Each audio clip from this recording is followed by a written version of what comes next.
আল্লাহর দাস হওয়া মানে কি? একটু বাইরে গিয়ে আবার ফিরে আসতেছি।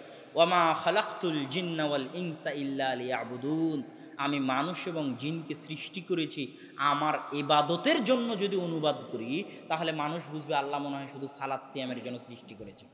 এই জন্য আমি আমার ইবাদতের জন্য অনুবাদ করি না, আমি বলি আমি মানুষ এবং জিনকে সৃষ্টি করেছি ইয়াবুদুন। শব্দটা এসেছে আব্দুন থেকে। আব্দুন মানে গোলাম, আব্দুন মানে দাস, আব্দুল্লাহ মানে আল্লাহর দাস, আল্লাহর গোলাম। ইয়াবুদুন মানে আল্লাহর দাসত্ব, আল্লাহর গোলামি।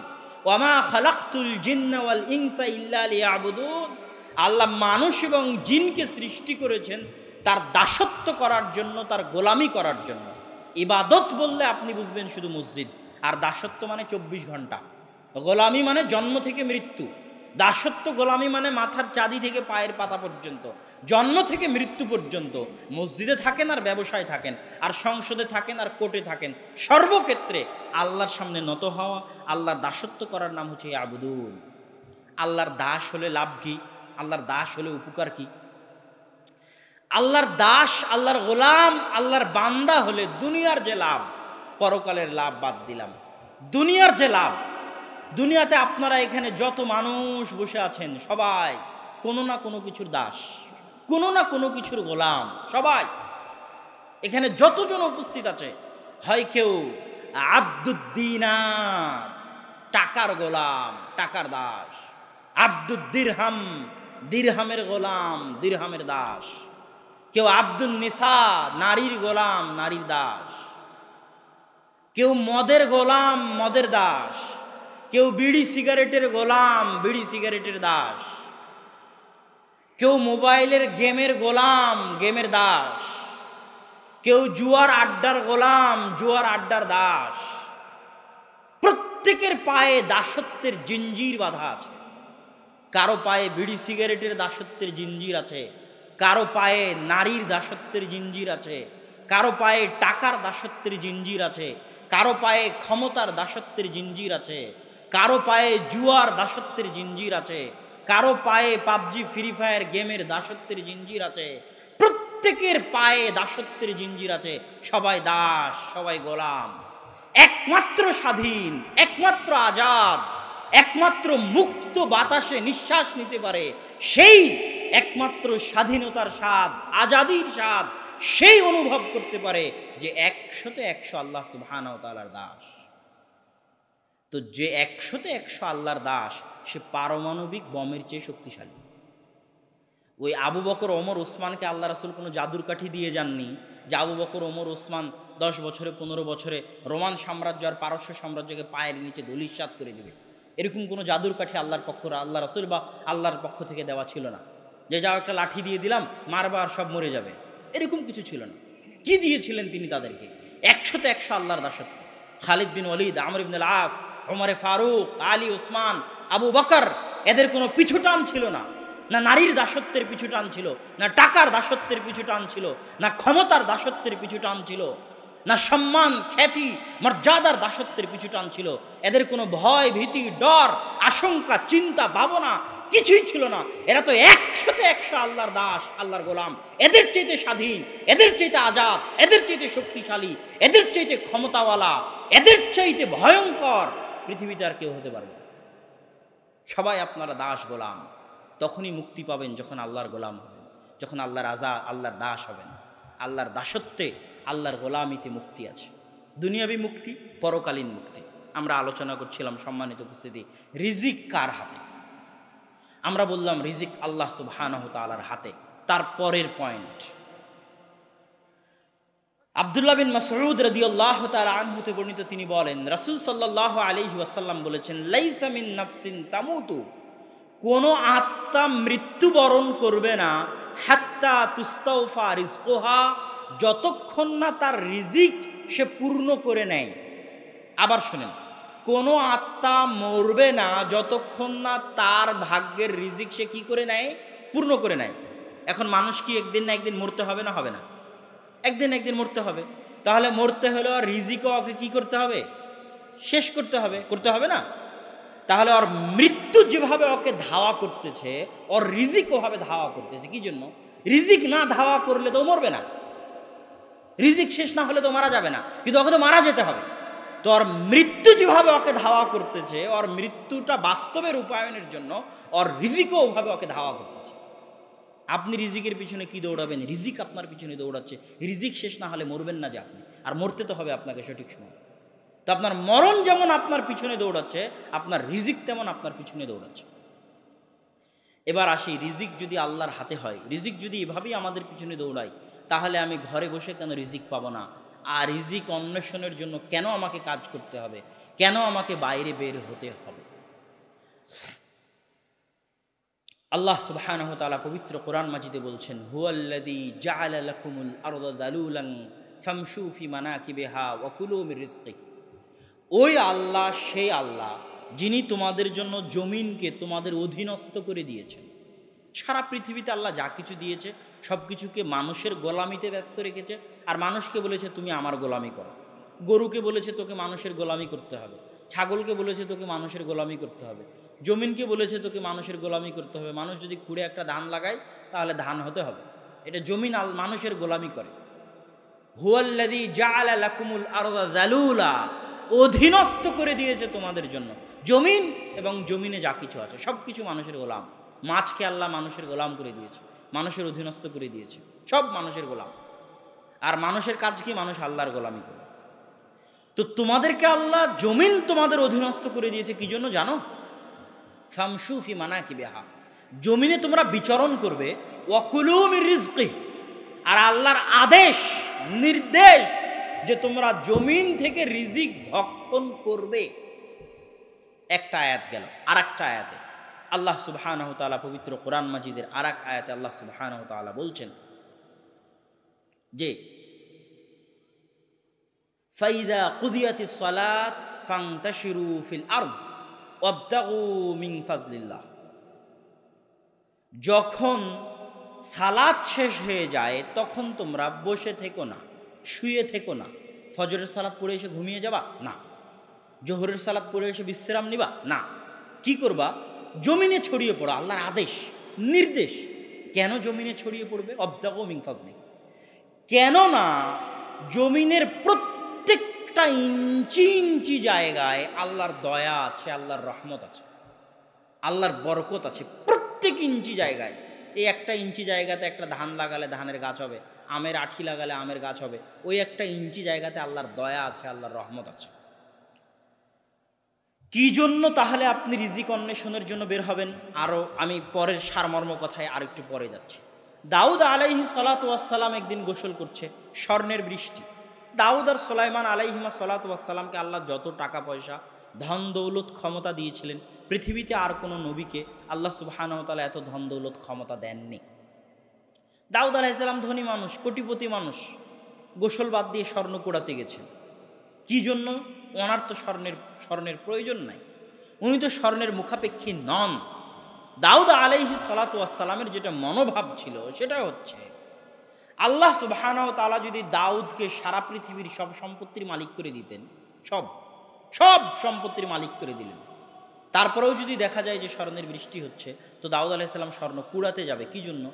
সব সম্পত্তির মালিক হওয়ার পরও দাউদ আলাইহিস সালাম মনে করেন তিনি আল্লাহর দয়ার ভিখারি, তিনি আল্লাহর রহমতের ভিখারি, তিনি আল্লাহর করুণার মুখাপেক্ষী, তিনি আল্লাহর দরবারে ফকির। আল্লাহ বলেনি আনতুমুল ফুকারা, তোমরা সব ফকির। আপনি যদি কোটি টাকার মালিক হন, কোটি টাকার, নওগাঁর মাটিতে মনে করেন আপনার 1000 বিঘা সম্পত্তি আর কোটি টাকার মালিক হয়েছেন, তারপরও দেখতে পাচ্ছেন এক জায়গা থেকে হালাল উপায়ে 1 টাকা ইনকাম করার বুদ্ধি আছে, 1 টাকা হালাল উপায়ে। তো ওই 1 টাকা ইনকাম করা, এটা কার দয়া বলেন তো? আল্লাহর দয়া। ওই 1 টাকা ইনকাম না করে যদি আপনি ঘরে শুয়ে থাকেন, আপনি কার দয়াকে অপমান করলেন? আল্লাহর দয়াকে অপমান করলেন, আল্লাহর করুণাকে অপমান করলেন, নিজেকে অহংকার দেখালেন যে আপনি এখন অনেক ধনী হয়ে গেছেন, আপনার আর টাকার দরকার নাই। কথা মনে হয় বুঝাতে পারিনি আমি। কিন্তু আপনাকে কি বুঝাতে হবে? যে আপনি কোটি টাকার মালিক হওয়ার পরও আল্লাহর রহমতের ভিখারি। ওই 1টা টাকা যেহেতু আল্লাহর রহমত, আপনি যত কোটি টাকার মালিক হন, ওই 1 টাকা যেহেতু আল্লাহর রহমত, আমি আল্লাহর রহমতের ভিখারি। আল্লাহর রহমতকে আমি পদদলিত করতে চাই না, আল্লাহর দয়াকে আমি অবমূল্যায়ন করতে চাই না। আগে গরিব ছিলেন, টাকা পয়সা ছিল না, এখন ধনী হয়েছেন, ভাত চাউল ধুতে গিয়ে যদি একটা চাউল পড়ে যায়, ওই একটা চাউল কার দয়া? আল্লাহর দয়া। ওই একটা চাউল যদি আপনি উঠিয়ে না নেন, কার দয়াকে অপমান করলেন? আল্লাহর দয়াকে অপমান করলেন। আপনার বাড়িতে টাকা থাকবে না, ধনী হওয়া আপনার জন্য মানায় না, আল্লাহ আপনাকে ধনী রাখবেন না।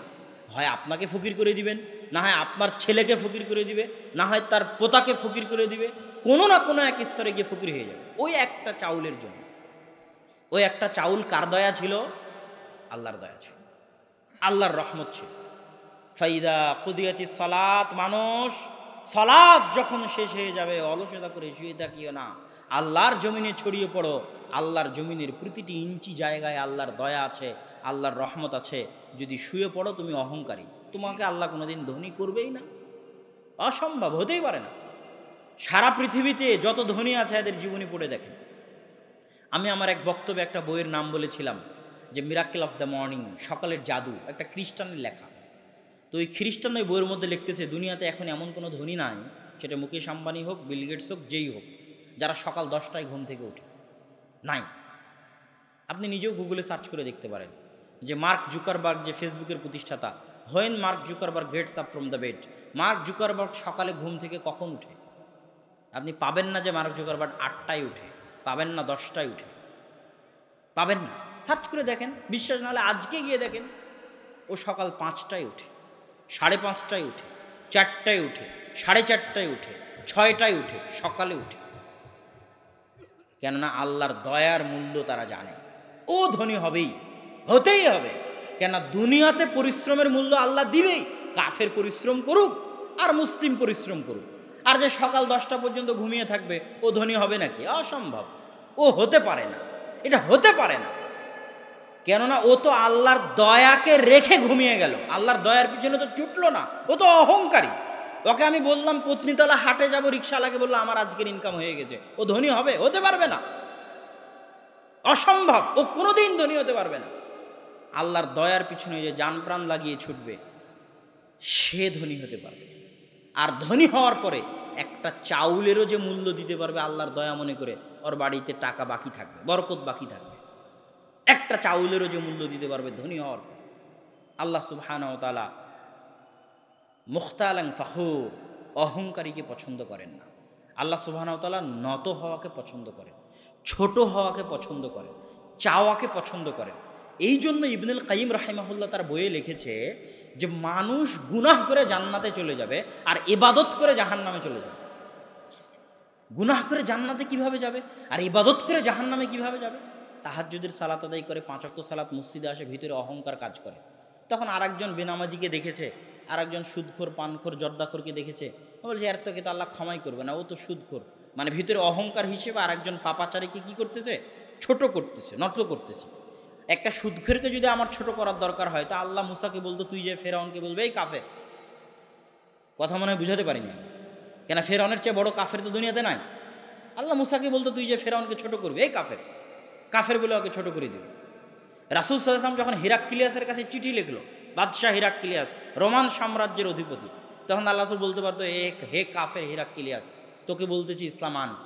আল্লাহ রাসূল লিখেছে আজিম আর রোম, মহান রোমান অধিপতি, মহান বলে সম্বোধন করেছে আল্লাহ রাসূল। আপনি একজন তাহাজ্জুদ গুজার মানুষ, সালাতওয়ালা মানুষ, আপনার সামনে একজন গান বাজনা করতেছে, তাস খেলতেছে, বা আপনার সামনে সালাত আদায় করে না, আপনার ভিতরে অহংকার চলে আসলো এবং আপনি তাকে ছোট করে কিছু বললেন। আপনাকে বলতে হবে সেটা কি? সেটা হচ্ছে ভালোবাসা, দয়া, দরদ নিয়ে, ভাইরে তোর পা ধরি, আমি তোকে ভালোবাসি, তুই যদি জুয়া খেলিস তুই জাহান্নামে চলে যাবে, এটা আমি চাই না, এই জন্য তোকে জুয়া খেলতে মানা করতেছি। এটা হচ্ছে দাওয়াত। আর আপনি বলছেন দেখো শালা জুয়া খোর, এ শালা সিগারেট খোর, বিড়ি খোর। কথা মনে বুঝাতে পারিনি আমি। তাহলে আপনার ভিতরে অহংকার কাজ করতেছে, আপনি আর একজন পাপীকে ছোট করতেছেন। তখন আল্লাহর গায়রাত, আল্লাহর আত্মমর্যাদায় লাগে। কেউ যদি বলে অমুক পাপীকে আল্লাহ ক্ষমা করবে না, তখন আল্লাহর আত্মমর্যাদায় লাগে। কথা মনে হয় বুঝাতে পারছি না। তো এই ইবাদত করে অহংকারের কারণে জাহান্নামে চলে যাবে, আল্লাহর দয়াকে ছোট করার কারণে, আল্লাহর রহমতকে ছোট করার কারণে। আর একজন গুনাহ করেছে, গুনাহটা ওর মাথার উপর এত বড় বোঝা হয়ে দাঁড়িয়েছে, এত বড় বোঝা হয়ে দাঁড়িয়েছে যে ওই গুনাহের কারণে আল্লাহর সামনে ছোট হয়ে কাঁদতে কাঁদতে আল্লাহ মাফ করে দাও, আল্লাহ ক্ষমা করে দাও, আল্লাহর এমন হবে না, আল্লাহর এমন করব না, আল্লাহ কবরের আযাব দিও না, আল্লাহ বাঁচতে চাই, গুনাহগার, কিন্তু আল্লাহর কাছে ছোট হয়ে কাঁদতেছে, নত হয়ে আল্লাহর কাছে চাচ্ছে, আল্লাহ তো ওকে জান্নাতে দিবে দিবে, ওই গুনাহকে আল্লাহ নেকিতে পরিণত করে দিবে। আল্লাহ, এটা হলো আল্লাহর দয়া, আল্লাহ সুবহানাহু ওয়া তাআলার রহমত, আল্লাহ সুবহানাহু ওয়া তাআলার করুণা। সম্মানিত উপস্থিতি, তাহলে রিজিক অন্বেষণের জন্য বের হবেন কিসের জন্য বলেন তো? একটু উত্তর দিতে হবে এই প্রশ্নের। টাকা উপার্জনের জন্য বের হবেন কিসের জন্য? আল্লাহর দয়া অন্বেষণের জন্য, আল্লাহর রহমত অন্বেষণের জন্য। ওই 1 টাকা আল্লাহর দয়া, হালাল পন্থায় 1 টাকা ইনকামের যদি পথ থাকে, আর যদি ইনকাম না করে ও অহংকারী। ও বলে আমি বেকার বসে আছি, আমার চাকরি হয় না।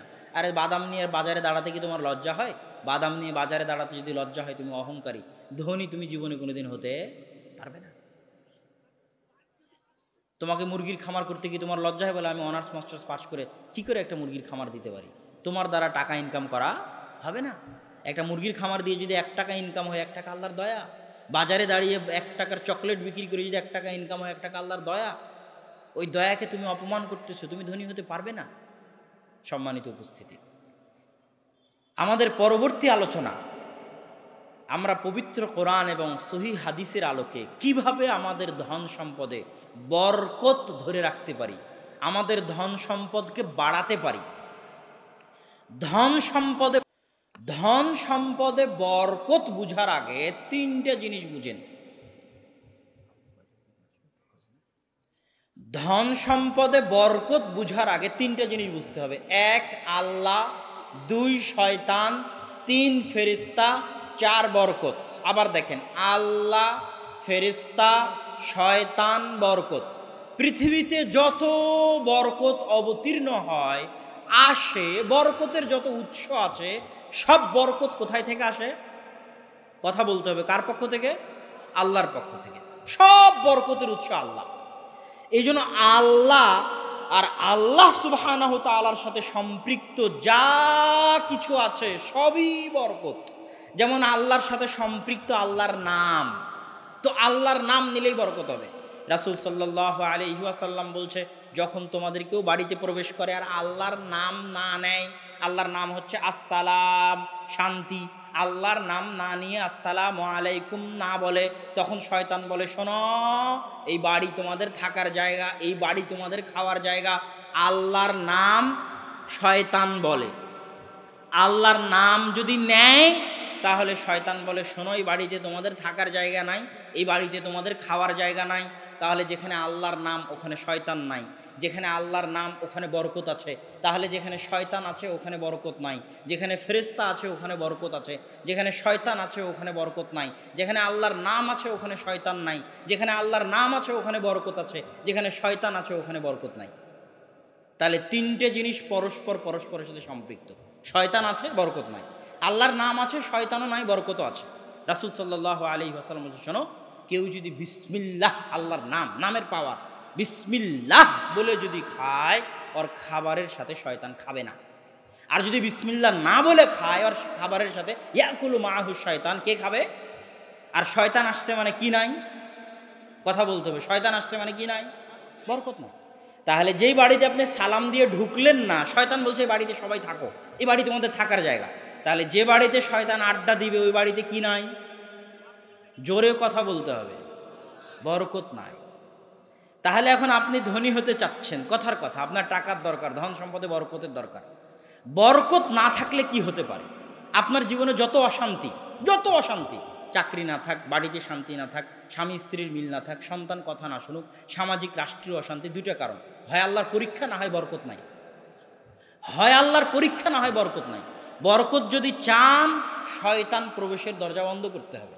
শয়তান প্রবেশের দরজা যদি বন্ধ করতে চান, বাড়িতে ঢুকার সময় কি বলতে হবে বলেন তো? আসসালামু আলাইকুম ওয়া রাহমাতুল্লাহ। এখানে লজ্জার কিছু নাই। মনে মনে ভাববেন, যদি আসসালামু আলাইকুম না বলে ঢুকি, তাহলে বাড়িতে কি থাকবে? শয়তান। আর যে বাড়িতে শয়তান আছে, ওই বাড়িতে কি থাকবে না? বরকত থাকবে না। টাকা পয়সায় বরকত থাকবে না, বাড়িতে বরকত থাকবে না, খাওয়ায় বরকত থাকবে না। অতএব মানুষ কি মনে করলো, আমি আমার বাড়িতে ঢোকার সময় কি বলবো? একটু জোরে বলেন, কি বলবেন? আসসালামু আলাইকুম ওয়া রাহমাতুল্লাহ। সন্তানকে যখন মা দুধ খাওয়াচ্ছে তখন কি বলবে? বিসমিল্লাহ। না হলে ওই দুধের সাথে কে দুধ খাবে? শয়তান দুধ খাবে। রাসূল সাল্লাল্লাহু আলাইহি ওয়াসাল্লাম বলেন, প্রত্যেক যে দরজা, প্রত্যেক যে পাত্র, প্রত্যেক যে বাটি, প্রত্যেক যে জানালা আল্লাহর নামে বন্ধ করা হয়। দরজা বন্ধ করা হলো আল্লাহর নামে, জানালা বন্ধ করা হলো আল্লাহর নামে, একটা গ্লাস ছিল ঢেকে দেওয়া হলো আল্লাহর নামে, একটা পাতিল ছিল ঢেকে দেওয়া হলো আল্লাহর নামে। প্রত্যেক যা কিছু আল্লাহর নামে বন্ধ করা হয় তা খোলার ক্ষমতা শয়তানের নাই। আর যদি আল্লাহর নামে বন্ধ না করে কে খুলবে? শয়তান খুলবে। আর শয়তান খুলবে মানে ওখানে কি থাকবে না? বরকত থাকবে না। রাসূল সাল্লাল্লাহু আলাইহি ওয়াসাল্লাম বলছেন, শোনো, একটা খাদ্যের দানা যদি হাত থেকে পড়ে যায় তাহলে উঠিয়ে নিয়ে যা ময়লা আছে ধুয়ে ফেলে খেয়ে নাও, ওটাকে শয়তানের জন্য রাখিও না, কেননা তুমি জানো না কোন দানাতে আল্লাহর বরকত আছে।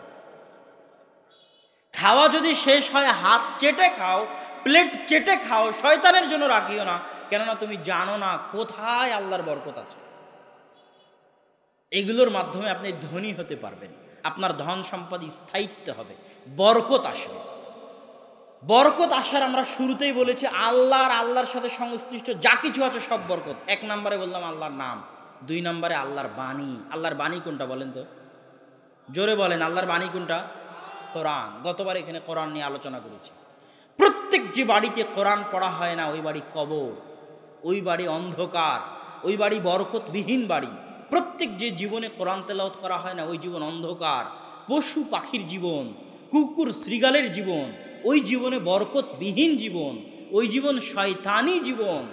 যে বাড়িতে আল্লাহর কোরআন তেলাওয়াত করা হয় না ওই বাড়ি কবরের মতো অন্ধকার, বরকতবিহীন বাড়ি, অশান্তিওয়ালা বাড়ি।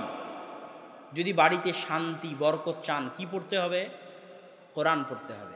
যদি জীবনে বরকত চান কি পড়তে হবে? কোরআন পড়তে হবে। সম্মানিত উপস্থিতি, তারপরের আলোচনা। বরকত বুঝলাম, বরকত আল্লাহর পক্ষ থেকে আসে, আল্লাহর নাম থেকে আসে, আল্লাহর বাণী থেকে আসে। ফেরেশতা যেখানে থাকে সেখানে বরকত আসে, যেখানে শয়তান থাকে ওখানে বরকত থাকে না। যেমন রাসূল সাল্লাল্লাহু আলাইহি ওয়াসাল্লামের একটা হাদিস, লা তাদখুলুল মালাইকাতু ফি বাইতিন, ওই বাড়িতে ফেরেশতা প্রবেশ করে না যেই বাড়িতে ছবি আছে, মূর্তি আছে, কুকুর আছে। তো ফেরেশতা প্রবেশ না করলে ওই বাড়িতে কি বরকত থাকবে? তাহলে আপনার বাড়িতে যদি ছবি, মূর্তি, নেতা নেত্রী, বাপ মা, হরিণের মূর্তি, হাতির মূর্তি, স্বর্ণের মূর্তি যদি থাকে আপনার বাড়িতে বরকত থাকবে? থাকবে না, হতে পারে না, অসম্ভব। এবার আমরা আসি কি কি উপায়ে আমরা বরকত আমাদের জীবনের রিজিক বৃদ্ধি করতে পারি। 1 নাম্বার উপায় রিজিক বৃদ্ধির, বিবাহ করা, অধিক সন্তান নেওয়া। অধিক সন্তান এবং বিবাহ কিভাবে রিজিকের মাধ্যম হতে পারে মানুষ এটা বুঝতে চায়। আল্লাহ সুবহানাহু ওয়া তাআলা পবিত্র কোরআনে বলছেন, লা তাকতুলু আওলাদাকুম খাশিয়াতা ইমলাক, তোমরা রুজির ভয়ে, দারিদ্রতার ভয়ে, খাদ্যের ভয়ে তোমাদের সন্তানদেরকে হত্যা করিও না। নাহনু নারযুকুকুম ওয়া ইয়াহুম, তোকেও খাওয়াই আমি, তোর সন্তানকেও খাওয়াবো আমি। আল্লাহ সুবহানাহু ওয়া তাআলার কোরআনের ওপেন চ্যালেঞ্জ যে মানুষ তুই এখনো তোর নিজের রিজিকের মালিক হতে পারিসনি, সন্তানের রিজিক নিয়ে চিন্তা করিস কেমনে? তোর রিজিকের মালিকও আমি, তোর সন্তানের রিজিকের মালিকও আমি। অতএব রিজিকের ভয়ে সন্তান হত্যা করিস না। কি জন্য সন্তান বেশি হলে ধন সম্পদে বরকত হবে? কি জন্য স্ত্রী বেশি হলে ধন সম্পদে বরকত হবে? বিবাহ করলে ধন সম্পদে বরকত হবে? তার সবচেয়ে বড় কারণ, দান করলে ধন সম্পদে বরকত হবে, তার সবচেয়ে বড় কারণ হচ্ছে প্রত্যেকেই দুনিয়াতে নিজ নিজ রিজিক নিয়ে এসেছে। আমরা সবাই দুনিয়াতে নিজের রিজিক নিয়ে আসিনি।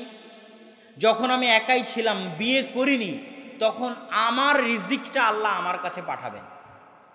এবার আমি যখন বিবাহ করলাম, একটা মেয়েকে বিবাহ করে বাড়িতে নিয়ে আসলাম, তো আমার স্ত্রী তো আর বাহিরে গিয়ে কাজ করে খাবে না, আমার বাড়িতে থাকবে, আমার বাড়িতে সম্মানের সাথে থাকবে, খাবে। তো ওকেও তো 3 বেলা খেতে হবে নাকি? ওকেও তো জামা কাপড় পরতে হবে নাকি? কথা বলেন না কেন? তো ও যে 3 বেলা খাবে, জামা কাপড় পরবে, তো ওয়ালাইকুম আসসালাম,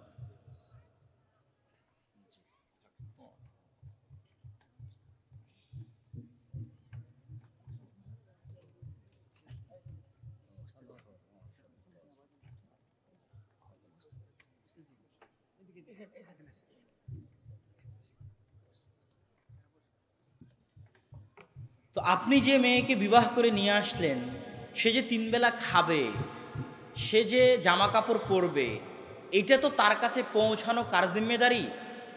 কথা বলেন, কার জিম্মেদারি? আল্লাহর জিম্মেদারি। কেন? ওর ভাগ্যে তো রিজিক আছে। তো ও যে আল্লাহ সুবহানাহু ওয়া তাআলা যে তার নিকটে তার খাদ্যটা পৌঁছাবে, কার হাত দিয়ে পৌঁছাবে? কার হাত দিয়ে পৌঁছাবে? স্বামীর হাত দিয়ে পৌঁছাবে, যে তাকে বিবাহ করেছে, যে তার রিজিকের দায়িত্ব উঠিয়েছে, তার হাত দিয়ে পৌঁছাবে।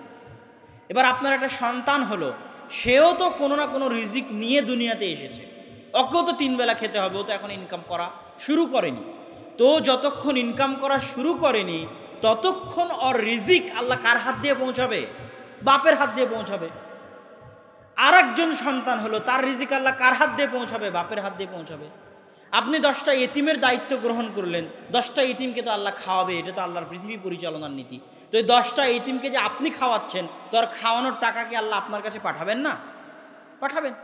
আপনি যত মানুষের রিজিকের দায়িত্ব গ্রহণ করবেন, আল্লাহ তত মানুষের রিজিকের ব্যবস্থা আপনার হাত দিয়ে করে দিবে, এটা আল্লাহর ওয়াদা। কেননা ওদেরকে আল্লাহ ক্ষুধার্ত রাখবেন না, তাদের রিজিক আল্লাহ পৌঁছাবেনি। এই জন্য সন্তান বেশি হলে, স্ত্রী থাকলে, বিবাহ করলে সকলের রিজিক মিলে রিজিক বাড়ে এবং রিজিকে বরকত হয়। মাদ্রাসার ছাত্রকে পড়ালে রিজিকে বরকত হয়, রিজিক বাড়ে। রাসূল সাল্লাল্লাহু আলাইহি ওয়াসাল্লামের দরবারে একজন ভাই এসে বলতেছে, ইশতাকা মুহতারিফুন, যে কাজ করে নিজে খায়, ভাইকে খাওয়ায়। তো 2 ভাই, এক ভাই কাজ করে আর এক ভাই মাদ্রাসায় পড়ে আল্লাহ রাসূলের কাছে, ও কাজ করে না।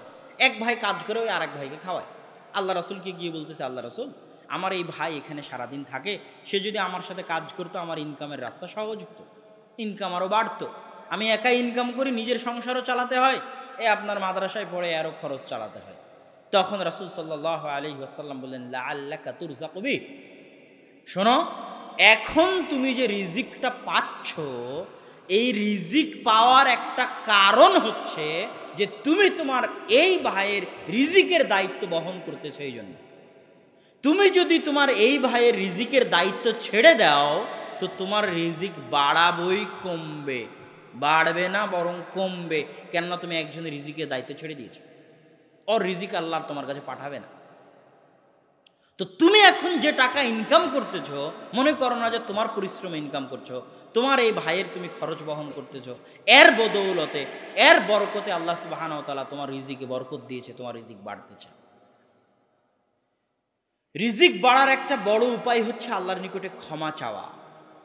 ওমর রাদিয়াল্লাহু তাআলা আনহু একবার ইস্তিসকার সালাতে গিয়ে মানুষকে বললেন, তোমরা আল্লাহর নিকটে ক্ষমা চাও। মানুষ বলল, আমরা বৃষ্টি না চেয়ে ক্ষমা কেন চাইব? চাইতে এসেছে বৃষ্টি, আপনি চাইতে বলেন ক্ষমা। তখন ওমর রাদিয়াল্লাহু তাআলা কোরআনের এই আয়াত পাঠ করলেন, ফাকুলতুস্তাগফিরু রাব্বাকুম ইন্নাহু কানা গাফফারা ইরসিলিস সামাআ আলাইকুম মিদরারা।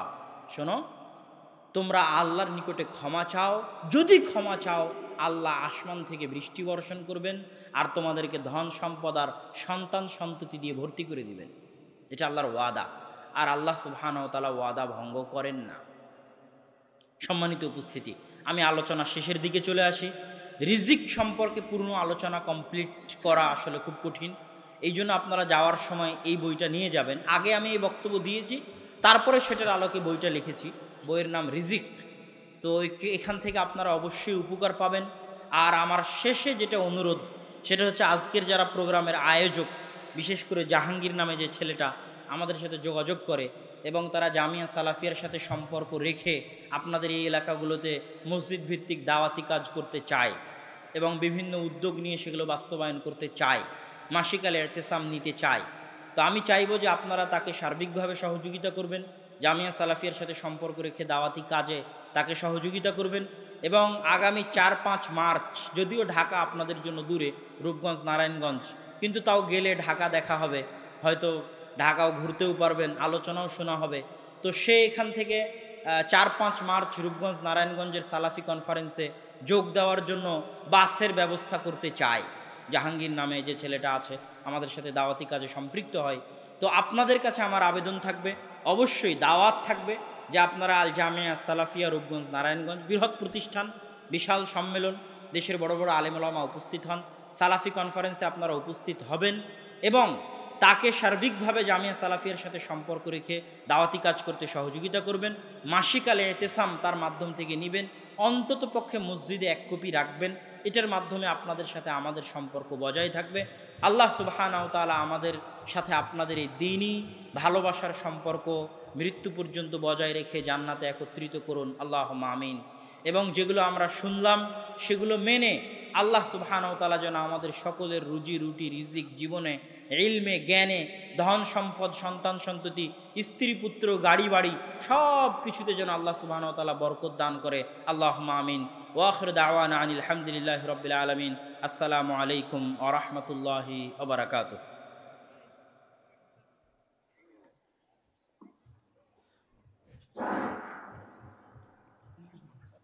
আলহামদুলিল্লাহ, জাযাকুমুল্লাহু খায়রাল জাযা।